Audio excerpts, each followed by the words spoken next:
Écoutez, la situation dans la zone russo-ukrainienne reste extrêmement préoccupante pour nous tous. Nous avons tenu à l'initiative du président Michel hier un conseil en la matière dans lequel nous avons collectivement réaffirmé notre unité, notre détermination à ce que nos principes, nos valeurs et l'intégrité territoriale de chacun soient respectés et une volonté de continuer le dialogue pour avancer. En effet, la situation dans le Donbass est très préoccupante ces dernières heures. Il y a déjà eu apparemment plusieurs victimes et je veux avant tout avoir une pensée pour les personnes et les familles qui ont été touchées.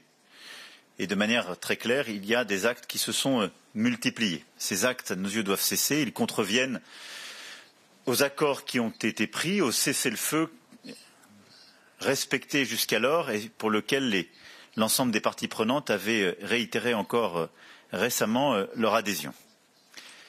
Il appartient à l'ensemble de nos équipes, à l'OSCE, de faire toute la clarté sur les événements des dernières heures et des derniers jours. Par rapport à la deuxième question que vous avez posée, nous n'avons pas la preuve des désengagements militaires russes à ce stade. J'entends les déclarations du président Poutine, je salue les déclarations du président Poutine, mais je considère que si on veut être un partenaire fiable, il est toujours bon que les actes soient conformes aux déclarations.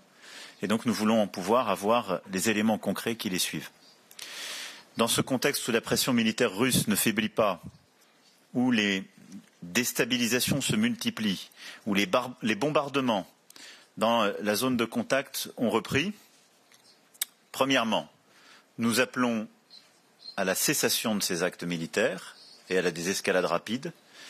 Deuxièmement, à la reprise de négociations constructives, car nous continuons de dire que c'est par le dialogue que cette situation peut trouver son évolution. Les prochaines heures donneront lieu à une coordination étroite entre alliés européens et américains d'ici à la fin de la journée.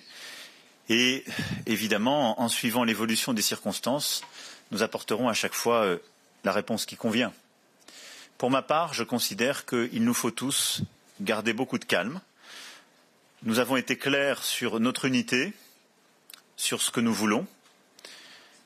J'ai entendu les mots du président russe, il faut maintenant que les actes suivent et il nous faut travailler avec beaucoup de précision et d'engagement à une stabilisation puis une désescalade en lien avec la Russie. C'est indispensable.